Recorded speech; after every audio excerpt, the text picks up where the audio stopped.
Olá, pessoal. Vamos então na sequência aqui as nossas aulas de climatologia. Vamos continuar a aula 8, que a gente havia começado anteriormente, né? Que é a nossa aula sobre precipitação, nosso capítulo da apostila sobre precipitação. Bom, continuando então, né? Falar sobre esse tema tão importante, né? E tão comum para a gente. A gente vinha aqui desse slide sobre a precipitação anual no Brasil. Na sequência dele aqui, falamos sobre Minas Gerais. E eu introduzi, né, se vocês olharem no fim da aula passada, eu mostro os próximos slides, não teria esse. Mas para a gente ficar muito mais claro, né, para ficar bem mais claro para a gente o que são as zonas de convergência.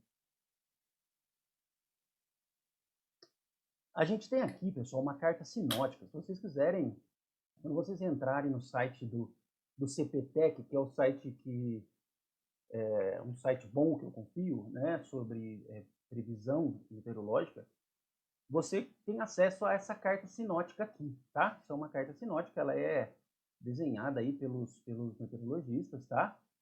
Então a gente vai ver algumas coisas importantes aqui, ó. Aqui a gente tem essa linha laranjada aqui, que eu estou mostrando aqui com o mouse.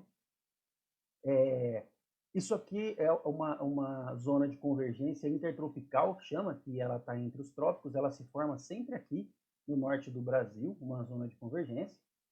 E aqui a gente tem uma frente fria subindo, tá vendo? Aqui essa parte azul é uma frente fria, essa parte vermelha aqui é uma frente quente, aqui a continuação de uma frente fria, e aqui a gente tem outros tipos de frente, né? Aqui eu tenho outra frente fria, e aqui, se eu não me engano, isso é uma frente oclusa. Então, basicamente, a carta sinótica vai mostrar algumas coisas para a gente, né? A gente havia falado sobre alta pressão e baixa pressão, formação de ciclone, né?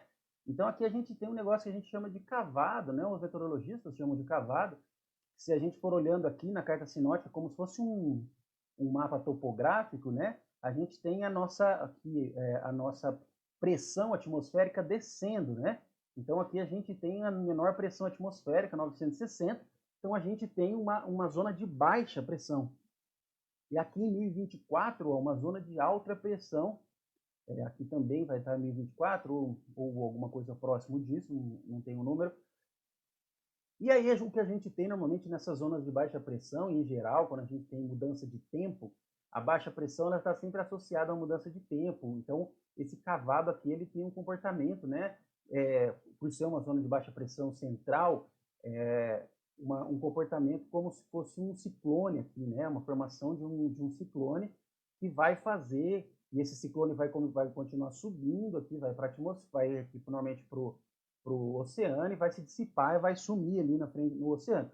E quando ele vai subindo, ele vai carregando essa frente fria aqui, né? Essa frente fria aqui, se a gente olhar aqui é o Rio Grande do Sul, né? Então ela nem entrou no Brasil, ela está aqui ainda no Chile, na Argentina, vai chegar aqui no Uruguai daqui a uns dias. Então, o que pode acontecer? Essa frente fria, esse ciclone pode ir subindo e trazer essa frente fria. Normalmente ela vai até aqui no estado de São Paulo, começo de Minas Gerais, e aqui, né, o que acontece? O ciclone vai caminhando aqui em direção ao meio do oceano, e essa frente fria ela vai saindo, né? Saindo do nosso continente, e aí muitas vezes não chega nem a entrar no nosso continente, ou, por exemplo, só passa aqui no Rio Grande do Sul, e aí a hora que ela vai continuar subindo aqui, o ciclone já se perde aqui no meio do oceano, e a frente fria se dissipa, né?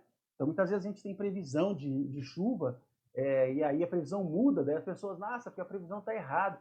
É realmente bastante difícil prever esse tipo de situação, porque o comportamento do ciclone é um, mas aí ele muda de comportamento totalmente, por exemplo, descamba para o meio do oceano, e esse tipo de previsão é difícil de fazer. Você vê o comportamento, né? Ele vem andando, o ciclone vem subindo, subindo, você acha que ele vai continuar subindo, de repente ele muda de direção e não passa, né? Quando a gente vê aquelas previsões tem bastante nos Estados Unidos, né, de ciclone, de repente o ciclone está para entrar num lugar e ele muda de direção. Isso é uma coisa bastante comum de acontecer, tá? Então não é que a previsão que a previsão é muito difícil de fazer mesmo, e os meteorologistas se esforçam bastante. Mas só para a gente ter ideia, aqui no Brasil, como a gente estava falando aqui, ó, zona de convergência intertropical, que eu havia falado para vocês, esse azul aqui, e a zona de convergência do Atlântico Sul, que é uma zona de convergência bastante típica aqui do sudeste do Brasil, do um pedaço do centro-oeste, do norte aqui, que é uma zona de convergência do Atlântico Sul, por isso que se chama ZACAS, tá? O que eu tenho basicamente aqui? Eu tenho uma formação de umidade muito grande aqui na Amazônia, tá? Que pega aqui Brasil, Bolívia, os outros países amazônicos aqui de cima. Essa umidade aqui de cima, ela é trazida para o sudeste do Brasil através de um ciclone que está aqui e se contém esse funil aqui, né? Essa zona de convergência da umidade. A umidade fica convergida aqui nesse meio.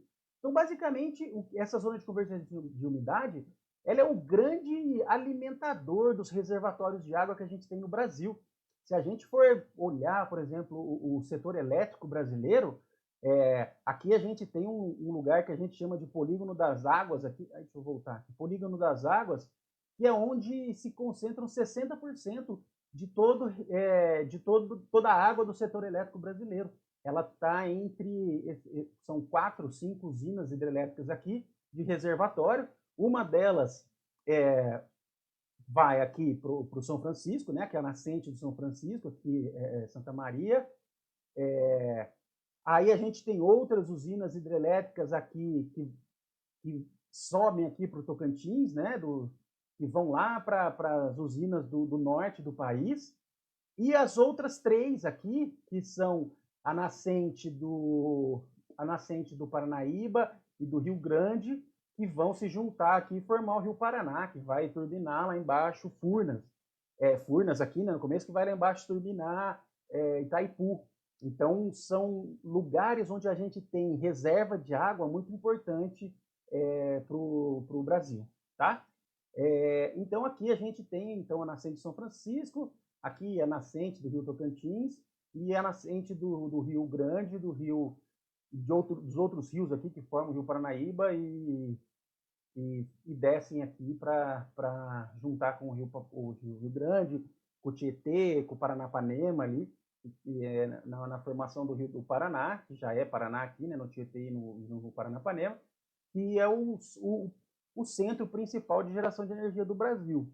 Não é à toa que ele é aí, porque aí a gente tem essa zona de convergência do Atlântico Sul. Tá? A gente vai falar um pouquinho depois, muito pouco, porque é um assunto bem complexo, também nem ouso entrar muito, porque entre os próprios meteorologistas isso é uma complexidade grande, né?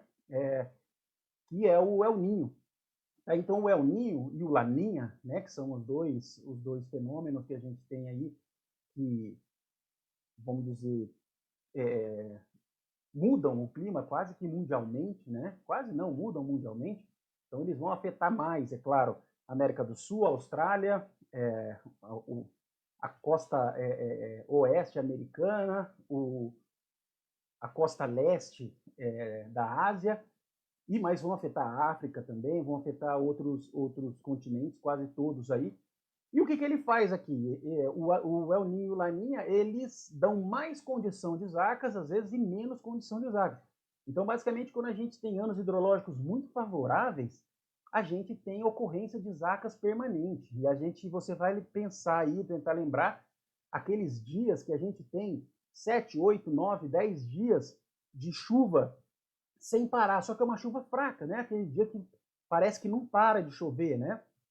O dia todo tá garoando, chovendo fraquinho. E essa chuva é muito boa, porque é uma chuva que acaba tendo bastante volume. Para a agricultura ela é muito boa, porque ela é uma chuva que é lenta, então ela percola no solo. Não é aquela paulada de chuva que gera escoamento superficial muito grande. A água vai toda para o rio, causa enchente, causa inundação, né? Essa chuva das Acas é uma chuva muito boa, uma chuva fraquinha. A gente está convergindo essa umidade da Amazônia que se transforma em chuva aqui. Então é uma chuva fraquinha que chove o dia todo, não causa enchente. Em geral, né, não causa enchente, não causa para a gente, né, em alguns lugares da Amazônia, etc., causa até enchente, porque lá não é uma enchente como a gente tem aqui, uma enchente de curto prazo, né? Lá tem alagamentos que o pessoal chama de alagamentos mais demorados, né? Eu esqueci o termo exatamente que o pessoal usa, o pessoal de desastre principalmente, a gente usava no Semadem, que tem os alagamentos abruptos, né? Que são de repente uma pancada de chuva, e tem aqueles alagamentos de longo prazo que na Amazônia acontece, às vezes, de ficar 40, 50 dias a cidade embaixo d'água, porque não para de chover, né? Então, essas acas aqui, ela é uma chuva muito boa para a gente aqui do Sudeste e muito importante que ela exista aqui para a gente, tá? A gente se beneficia muito dessa zona de convergência aqui, ok? E aí a gente tem aqui, né, só para mostrar para vocês, então, as acas aqui, né, a variação de posição dela. A gente tem esse verdinho, que é a posição normal da média das acas, então ela vai sair aqui da Amazônia, né, da Amazônia Legal aqui, e vai passar aqui pelo Mato Grosso, vai pegar um pedaço aqui um pedaço do Mato Grosso do Sul ainda aqui, bem pouquinho, vai pegar ali Goiás, vai pegar Minas Gerais aqui, um pedaço de Minas Gerais, não tanto o norte de Minas Gerais, mas a parte central e sul aqui, Triângulo Mineiro, e a parte norte de São Paulo, tá? Então, essa zona de convergência, o que acontece, né? Que eu falei do nosso ciclone aqui. O nosso ciclone, ele fica caminhando, ele sobe um pouco, aí ele volta a descer, daí ele volta a subir. Então, o que acontece? Às vezes, aquela chuva que a gente está falando, ela fica 5, 6 dias chovendo, aí para, fica uns 3, 4 dias sem chover, daqui a pouco volta, fica mais uns 5 dias chovendo, aí para, aí, né? Por quê? Porque o ciclone, ele fica se deslocando aqui, ó, para cima e para baixo, para cima e para baixo, para cima e para baixo. Eu acho que eu estou fazendo para cima e para baixo errado aqui. De qualquer forma, ele fica se deslocando assim, né, no espaço, né, vai para cima, vai para baixo, sentido Espírito Santo ali, né? Então ele, nossa, eu vou tentar aqui, sentido Espírito Santo ali. E aí o que acontece basicamente? Então ele se desloca aqui, eu não sei se dá para ver o mouse na vista aqui, mas ele se desloca no sentido Espírito Santo, depois ele desce aqui, Rio de Janeiro, né? São Paulo, o Paraná, aí o máximo que ele vai normalmente aqui é até o Paraná e volta a subir ali bem no comecinho do Espírito Santo e volta a descer. Então essa subida e descida do nosso ciclone faz com que essa nossa faixa de chuva aqui, ela fique variando, tá? Então é isso basicamente que vai acontecer. Essa faixa de chuva, ela varia aqui para cima e para baixo, e essa variação que ela tem para cima e para baixo aí que desloca essa chuva. Mas essa chuva, o importante é que ela é muito, muito válida aqui para a gente. Então, os anos que a gente não tem zona de convergência são anos muito ruins para a gente. Tá? O importante da gente saber, quando você vê numa previsão e entender, é que a gente está num momento de zona de convergência. Exatamente essa chuva aí que vem da Amazônia e se desloca aqui para o sudeste brasileiro, tá? Isso é o mais importante da gente saber, certo? Então, o que a gente tem aí, né? Eu nem vou me atentar muito a ficar explicando isso aqui. Então, as chuvas no norte do Brasil, basicamente a gente tem aquela zona de convergência intertropical que eu mostrei para vocês, que ela se forma lá no norte normalmente, uma linha paralela ali, a linha do Equador, que forma uma chuva ali, principalmente no norte do Brasil. As zonas de convergência do Atlântico Sul, as ACAS, né, que vai fazer essa convergência de umidade que a gente mostrou. Frente frias esporádicas, é muito esporádico chegar uma frente fria no norte do Brasil. Ou eventos convectivos intensos devido à alta concentração de umidade. O que pode acontecer? Eu sempre tenho condição de chuva no norte, né, na Amazônia, porque eu tenho uma evaporação muito grande. Então, imagina que essa evaporação, quando eu tenho esse ciclone que puxa essa umidade aqui para o sudeste, a gente tem bastante chuva. Agora, quando eu não tenho esse ciclone que puxa essa umidade está lá na Amazônia o tempo todo. Né? Então, a gente tem a possibilidade de ter eventos convectivos, né, de ter chuva o tempo todo ali na Amazônia, porque a alta evaporação ali da evapotranspiração da floresta faz com que a gente tenha sempre muita umidade. E aí, tendo muita umidade, é muito favorável que chova. E a gente tem ali bastante influência do El Niño e do Laninha, e a gente tem ali totais de precipitação que vão variar aí na casa dos 1.500 a 3.500 milímetros. Tá? Eu falei aqui que no sul daqui de Minas Gerais a gente tem uma chuva na casa de 1.800, que é bastante chuva, imagina você estar lá num lugar que chove 3.500 milímetros, que a gente vai estar lá no extremo norte do Brasil. Tá, principalmente se a gente pegar o lado da Amazônia ali, do estado do Amazonas, né? O noroeste ali do Amazonas, do estado do Amazonas ali, é onde a gente tem a maior chuva do país, tá? Ali vai chover na casa dos 3.300, 3.500 milímetros. A gente está falando que aqui 1.800 é bastante, a gente está falando do dobro de chuva lá, tá? Então é chuva pra caramba, sabe? É chuva que não acaba mais. Os lugares chovem demais a conta. O Nordeste brasileiro, que aí a gente tem... O Nordeste é uma situação bem complicada, né? Porque a gente tem ali no Nordeste lugares que chove 500 milímetros, até alguns anos até menos do que isso, né? Isso é chuva média. Então a gente vai ter anos que chove aí 200, 300 milímetros no Nordeste, até lugares que chove 1.400 milímetros, que é uma chuva razoavelmente boa, né? Então a gente vai ter ali um litoral chuvoso, né? Com influência importante do Oceano Atlântico, que são eventos convectivos que a gente tem ali que chama ondas de leste no Nordeste, mas a onda de leste é uma chuva que vem do oceano para o Nordeste, né? E ela pega... Só que o que acontece com a onda de leste? Ela vai pegar, basicamente, só a faixa litorânea. Então, se vocês olharem naquele mapa de chuvas que a gente colocou aqui, ó, do Brasil, vocês vão ver que a faixa litorânea aqui do Nordeste, ela tem um azul aqui maior, né, de 1.500 milímetros aqui, e aqui no meio a gente tem esses lugares que chovem entre 300 e 600 aqui, né? Por quê? Porque essa zona que tem aqui no Nordeste é esse lugar onde a gente tem essas ondas de leste que eu estava falando. Então essas ondas de leste ela faz chover bastante ali. Só que o problema é que essa onda de leste ela chega e para ali na borda do continente. Então ela não entra mais do que 40, 50 quilômetros. Então a gente vai ter um lugar muito seco ali, que é a transição entre o norte do Brasil e as cidades litorâneas ali do Nordeste. Então, esse meio ali, que é o agreste, né, do Nordeste, a gente tem uma situação bem ruim aí de chuva.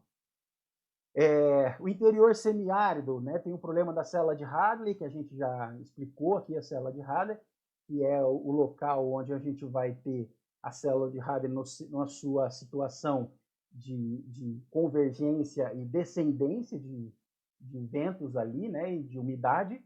Então, basicamente, o que a gente vai ter ali é um lugar onde a gente tem naturalmente, pela célula de Hadley, uma situação que propicia a seca, né, que não propicia a chuva, diferente da Amazônia, por exemplo, tá? As frentes frias, elas são fracas e são raras de chegarem lá, tá? Quando vai chegar aí, ela não vai conseguir subir o Nordeste inteiro, normalmente vai parar ali na Bahia. A zona de convergência intertropical, ela vai pegar só o norte da região, então vai pegar ali Ceará, Rio Grande do Norte, aqueles estados são mais superiores ali, e ali chove bem, ali tem uma chuva bem razoável.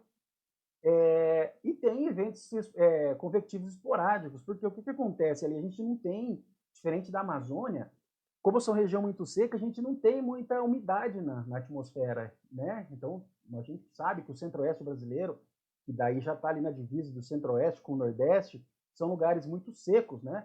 E aí a gente tem pouca umidade ali, e aí isso desfavorece, além do problema da célula de Hadley ali, desfavorece totalmente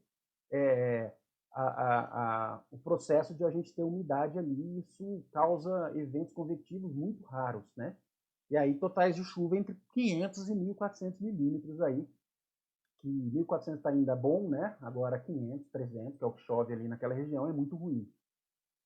O centro-oeste brasileiro, o verão é chuvoso, altas concentrações de chuva, predomínio das ACAS aqui, né? A zona de convergência do Atlântico Sul é o grande motivador, né? O principal agente de chuva no centro-oeste brasileiro. Tem eventos convectivos aqui, mas isso varia muito porque é uma região que tem estações do ano, o inverno principalmente, muito seco, o outono seco, a primavera seca, a gente vai ter aí, em anos que o El Niño e o Laninha favorecem as zonas de convergência do Atlântico Sul, a gente vai ter chuvas boas ali no centro-oeste. Mas, em geral, também são lugares onde a gente pode ter pouca chuva, tá? O que acontece de bom ali no centro-oeste? Que as nossas acas, né, eu falei que ela fica variando aqui do Rio Grande do Sul, do Espírito Santo até mais ou menos o fim do estado de São Paulo, começo do Paraná. Só que ali no centro-oeste, ela fica o tempo todo passando ali. Então, quando a gente tem zacas, a gente tem anos muito chuvosos ali no centro-oeste.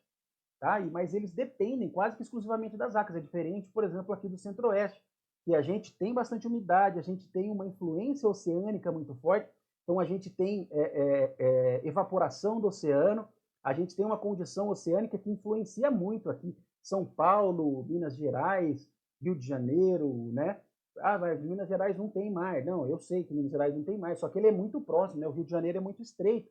Então a gente ainda tem bastante influência oceânica aqui, principalmente nessa parte sul e sudeste de Minas Gerais aqui. E o estado de São Paulo, em geral, quase que até o meio do estado de São Paulo ainda sofre bastante influência da zona oceânica. Agora, no centro-oeste está muito longe do oceano, então ali, se não depender das acas para chover, a gente também não tem tanta umidade assim, como tem na Amazônia, por exemplo, para promover eventos convectivos muito fortes, né? Então a gente não vai ter eventos convectivos com tanta frequência assim.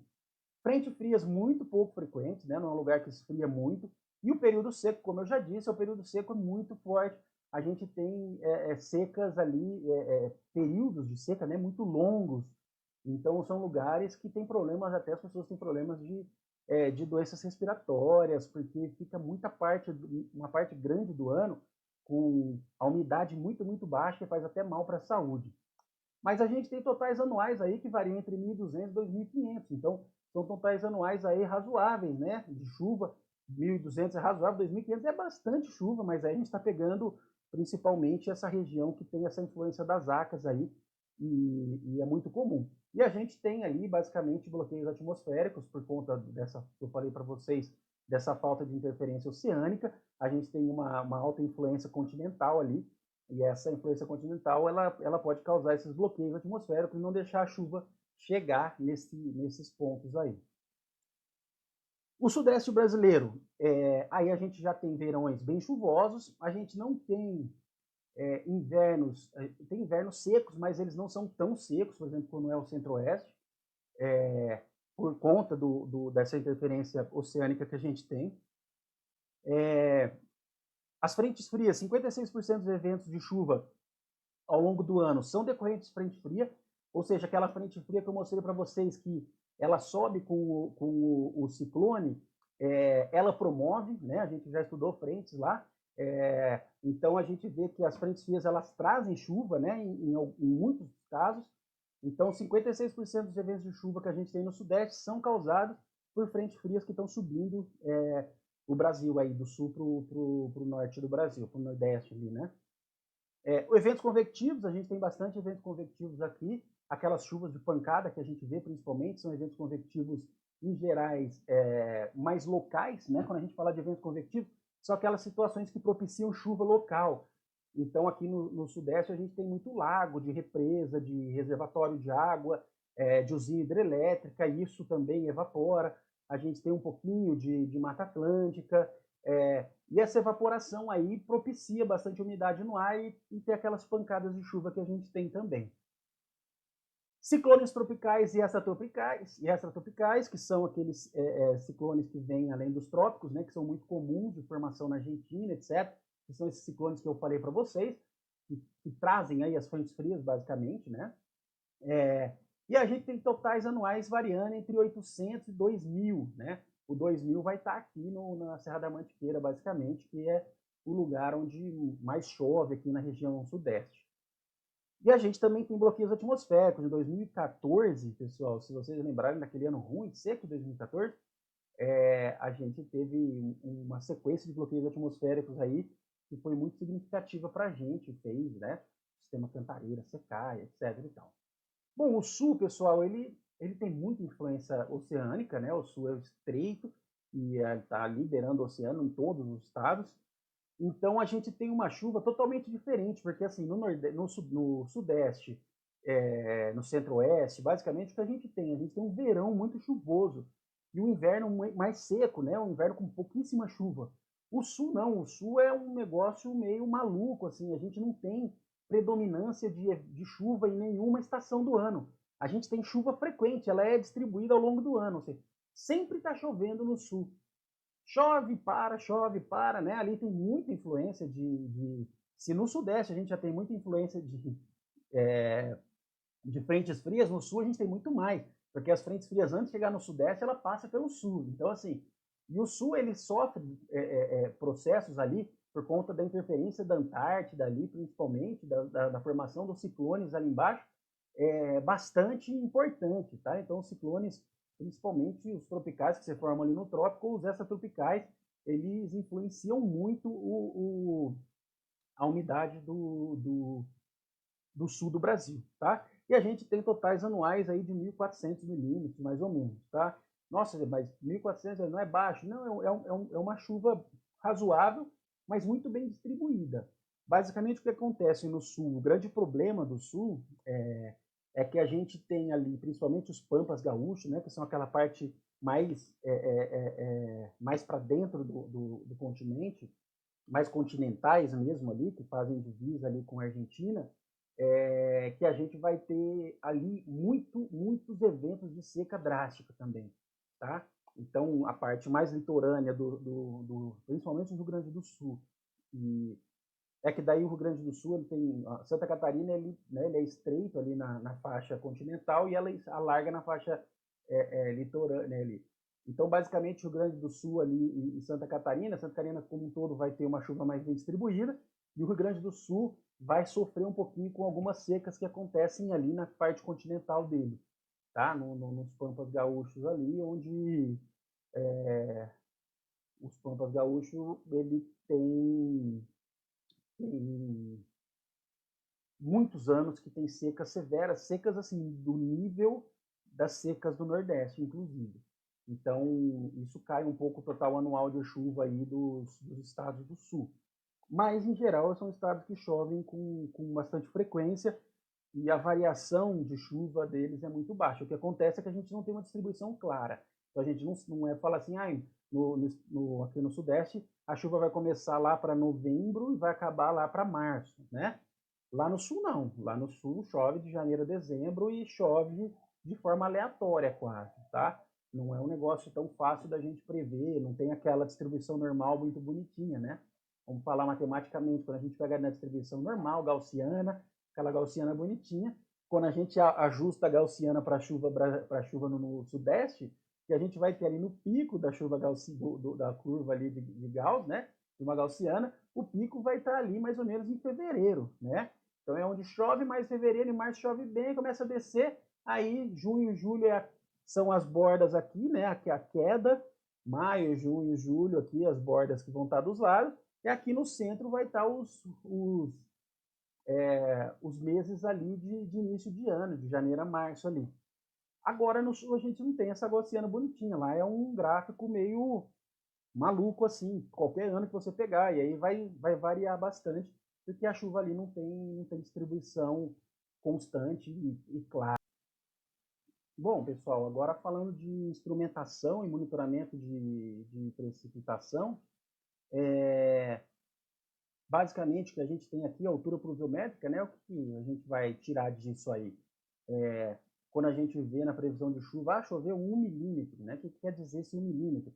Quer dizer que é 1 litro de água em uma área de 1 metro quadrado, tá? Então, 1 litro de água em 1 metro quadrado. Se a gente passar tudo isso para centímetros, a gente vai ter aqui 1.000 centímetros quadrados, 1.000 centímetros cúbicos, né, que é 1 litro de água, em 10.000 centímetros quadrados. Se a gente dividir um pelo outro, vai dar 0,1 centímetro, que vai dar 1 milímetro. Então, 1 litro de água em 1 metro quadrado de terreno quer dizer 1 milímetro de água. É 1 milímetrozinho, né? Se pegar lá na régua, aquela menor divisão que tem. Vai encher 1 milímetro de água, mas vai ter 1 litro de água no metro quadrado. Aí quando a gente imagina que tem que multiplicar pela área inteira que choveu, vai dar uma quantidade grande de chuva, certo? Então, quando a gente fala, por exemplo, de uma chuva de 10 milímetros, a gente está falando que encheu 1 centímetro de água em 1 metro quadrado. É bastante água, né? Então, a gente vai ter ali 10 litros de água por metro quadrado. Né? Se choveu 20 milímetros, aí você faz aí na sua casa a experiência, delimita 1 metro quadrado, né? Põe ali um negocinho, ou compra um aquário de 1 metro por 1 metro, pega um galão de 20 litros daquele que põe no bebedouro e joga inteiro ali. Aquela água é o que choveu por metro quadrado. Então, você imagina, cada metro quadrado, um do lado do outro, choveu um galão daquele de água com 20 milímetros. Já é uma chuva bem razoável. Aí, imagina quando a gente fala de 100 milímetros, está falando de 10 centímetros de água, né? É muita água, tá, pessoal? Se a gente for computar num todo, pensando que isso não choveu em 1 metro quadrado, choveu em dezenas ou centenas de quilômetros quadrados, né? Então é uma chuva bastante graúda aí. Só para a gente ter noção de dimensão de chuva isso, tá?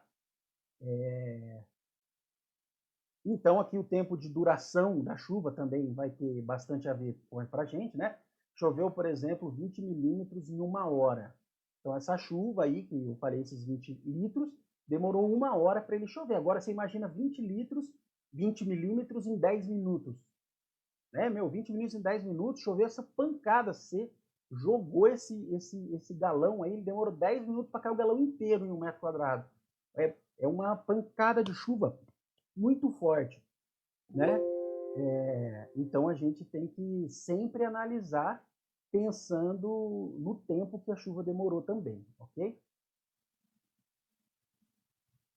Então, dos instrumentos de medição de chuva que a gente tem aí, são muito conhecidos, né, para a gente. A gente tem aí estações meteorológicas convencionais, compactas, pluviômetros, que são normalmente aqueles, como se fosse, parece um copo grandão assim, né, que mede chuva. Aqueles mais tradicionais, que ele vai enchendo mesmo, você faz a leitura. Hoje tem aqueles digitais que tem uma gangorrinha, né, que enche ali com um pouquinho de água. Cada vez que ela dá uma gangorrada, né? Ela joga essa água fora, enche o lado oposto, ela a hora que enche esse lado, joga água fora e ele fica computando chuva. E aí, claro, você tem ali o tamanho da boca, né? Do pluviômetro ali. Então você vai saber quanto que choveu naquele espaçozinho de área ali que foi onde caiu a chuva, tá? Então, um pluviógrafo, que daí ele vai medindo a chuva e marcando quanto que choveu. Hoje, basicamente, quando você tem um pluviômetro digital, ele faz a função do pluviógrafo. Né? Se você tem um pluviômetro digital, por exemplo, que faz leitura de chuva de 1 em 1 segundo, meio segundo. Então, ele é praticamente um pluviógrafo, você consegue traçar a curva dele. O radar meteorológico, que é um instrumento bastante importante que a gente tem, é o instrumento mais preciso que a gente tem para fazer previsão meteorológica. O grande problema do radar, primeiro, que ele é muito caro, né, para você instalar radar. A gente tem poucos radares no Brasil, tinha muito menos, né? Em 2011, quando foi criado o CEMADEM, compraram muito mais radares no Brasil. Mas o problema do radar é que ele consegue fazer previsões com 2, 3 horas de antecedência. Então, ele é um instrumento que você tem pouca antecedência de previsão de chuva. Mas ele acaba sendo muito preciso, né? A gente tem aí mais de 90% de precisão de previsão de chuva com radar. O problema, como eu falei, né? Por que não tem tanto radar, então? Porque é muito caro um radar, mas ele é bastante importante. O satélite, que é aquela imagem que eu mostrei para vocês anteriormente ali, né, das nuvens, se você entrar no site do CPTEC e colocar lá previsão por satélite, ou satélites lá, você vai poder ver, tá lá, tem várias imagens de satélites, você vai poder ver como é que está a nebulosidade no Brasil, quanto que tem de nuvem ali, né? Então, previsão por satélite é bastante importante. E a densidade aí pluviométrica conforme a Organização Mundial de Meteorologia, OMM, né? Então, ele dá aqui as divisões aí de densidade de chuva que a gente tem. Então, aí os instrumentos de monitoramento, né, isso aqui são estações meteorológicas, né? Então aqui a gente vai ter um anemômetro, aqui um medidor de vento, né? Um anemômetrozinho aqui em cima. Aqui a gente tem normalmente um medidor de radiação. Aqui a gente tem um pluviômetro, né? E essa estação aqui que vai acumular os dados aqui, né? Um computadorzinho e vai enviar para a gente. Isso aqui também é isso aqui eu acho que é um pluviômetro, só que ele mede pela chuva que cai, né? Ele lança um sinal e ele consegue identificar a quantidade de chuva. A gente tem muitos tipos de pluviômetros. Aqui são os pluviômetros mais comuns, né? É aquele copão mesmo que você vai fazendo a medida nele. Não são automáticos, né? Eles são analógicos. Aqui você tem que vir e fazer a medida quanto que deu aqui. E aí você tem um cálculozinho para fazer conversão de quanto que ele tem aqui de água para quanto que foi a chuva. Aqui também, né? É um copo bem simples, com graduação, você tem que fazer a leitura. É muito simples você medir chuva, né, na sua casa. Você tendo um copo desse, fazendo os cálculos aqui, você consegue identificar quanto que choveu. É claro que vai depender de você vir e olhar e ler, né? Basicamente o que a gente tem hoje são instrumentos digitais. Isso aqui é um pluviógrafo, que conforme ele vai lendo a chuva, ele vai riscando fica rodando aqui, né, num sistema de relógio, e ele vai riscando aqui quanto estava chovendo, quanto que choveu nesse espaço de tempo, tá? O radar meteorológico, como eu falei para vocês, que ele é bastante importante, ele é um instrumento muito, muito, muito preciso de medição de chuva, de previsão. Então ele funciona como se fosse um morcego, né? Ele lança um sinal, esse sinal bate lá nas nuvens, na chuva e volta, né? Uma frequência eletromagnética aí que vai, encontra essa chuva e volta. Então ele é muito, muito preciso. Ele consegue aí ter uma distância mais ou menos de uns 200 quilômetros de raio para fazer medida. Então, por exemplo, você põe um radar em um lugar, a gente vai ter a previsão de 200 quilômetros. Até recomendo aí para vocês que querem fazer a previsão, vou ver se vocês conseguem enxergar aqui no meu celular, eu tenho um aplicativo, recomendo aí para quem quiser fazer esse teste. Vou tentar mostrar para vocês na sala de aula, eu sempre mostro para os alunos. Ele chama SOS Chuva. Não sei se dá para ver aqui. Tem um mapinha, tá vendo? E aqui você pode escolher chuva em tempo real, por exemplo. Ele vai aparecer aqui do lado, ó, o nome dos radares. Então, o meu, qual que está ativado aqui, é o de São Roque, em São Paulo, e a borda dele vai pegar aqui em Poços de Caldas. Não sei se vai conseguir ver, tem um pontinho azul aqui, ó, que é exatamente onde eu tô. E eu posso colocar aqui para ele, aqui, ó, vocês vão ver, ele vai mostrar essa chuva, né, que tá vindo aí, ó. Então eu coloquei para ele ativar o modo aí, ele está fazendo uma animação de como a chuva está andando. Isso aqui é um mecanismo que a gente tem de olhar todos os radares do Brasil, tá? Eu vou pôr aqui depois uma imagem dos radares e é um meio que a gente tem de olhar se a chuva está indo para onde a chuva está indo, né? Então a gente pode ir ativando conforme a gente vai andando os radares que estão perto da gente, tá? Não são muitos radares no Brasil, né? Mas dependendo de onde você estiver, principalmente se você estiver no litoral brasileiro, em geral, você vai estar coberto por um radar. Então, no litoral do Brasil é muito comum, você pode usar o radar, esse SOS Chuva, que vai te ajudar a fazer a previsão aí prever com 2 horas de antecedência mais ou menos se vai chover ou não vai. Ele, nesse programinha, ele faz uma previsão para os próximos 20 minutos. Mas você consegue ver como é que a chuva está andando, né? Se você está num ponto e a chuva está vindo a caminho de você, você já imagina que essa chuva pode chegar em você. Claro que ela pode mudar, mas em geral você consegue fazer uma previsãozinha aí. E ele mede então a quantidade de gotas no interior de uma nuvem, que caracteriza então um sinal de retorno para ele. E você consegue ver essa plumazinha que eu mostrei para vocês ali. Então, basicamente, o que a gente vai ter isso sobre o radar, né? Você consegue fazer leitura em tempo real, basicamente, é o que eu falei para vocês, por isso que a gente usa esse programinha. Ele é muito importante para a previsão de enchente, principalmente, porque ele consegue identificar a milimetragem de chuva com uma antecedência de poucas horas, mas consegue, e é uma precisão muito grande, tá? Bom, basicamente é isso, e aqui vão estar os radares que o Brasil possui. Como eu falei para vocês, o Brasil não tinha muitos radares, tinha algumas iniciativas aí, CEMIG, INEA, FUNSEMI lá no Ceará, a Unesp tem 2 radares aqui no estado de São Paulo, basicamente, que são os radares que a gente usa aí, que a gente conhece. O CTH da USP, que é esse radar que a gente tem ali de São Roque. E aí veio o CEMADEM e instalou uma quantidade grande de radares aqui principalmente no Nordeste aqui do Brasil, no Rio de Janeiro aqui.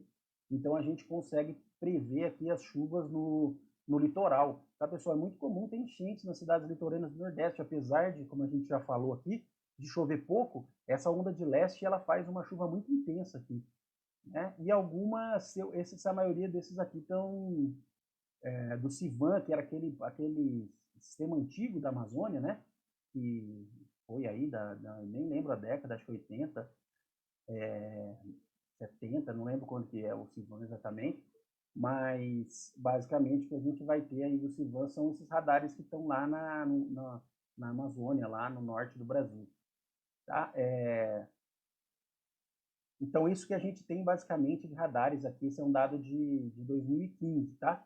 Muitos deles não estão ativados ou quebraram, não estão em funcionamento em muitos momentos, mas em geral a maioria deles você consegue ver, e é aquele que eu falei para vocês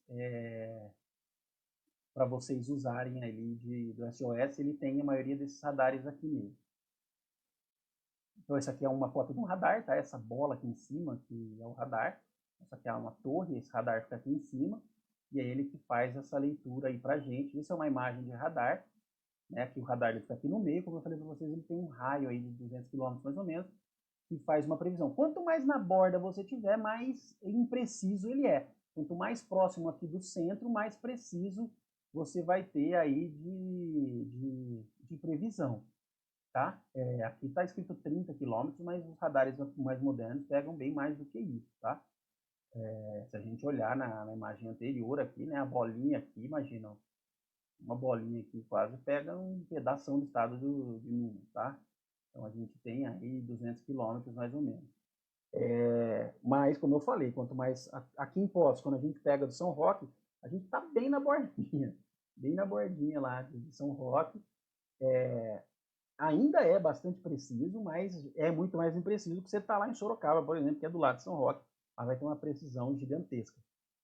E os satélites aqui, né, que mostram para a gente as nuvens de chuva, tal, mostram a nebulosidade no Brasil, são bastante importantes aí, usados no mundo inteiro, os satélites de previsão. Tá? Então aqui dá para ver a diferença, né, de quando tem chuva e não tem. A nebulosidade aqui, né, no Nordeste, por exemplo, que a gente já está com bastante nebulosidade aqui, ou seja, a possibilidade de chuva é muito grande, porque tem bastante umidade, a gente consegue ver isso, basicamente. E, bom, começou de novo aqui, então é basicamente isso, tá, pessoal?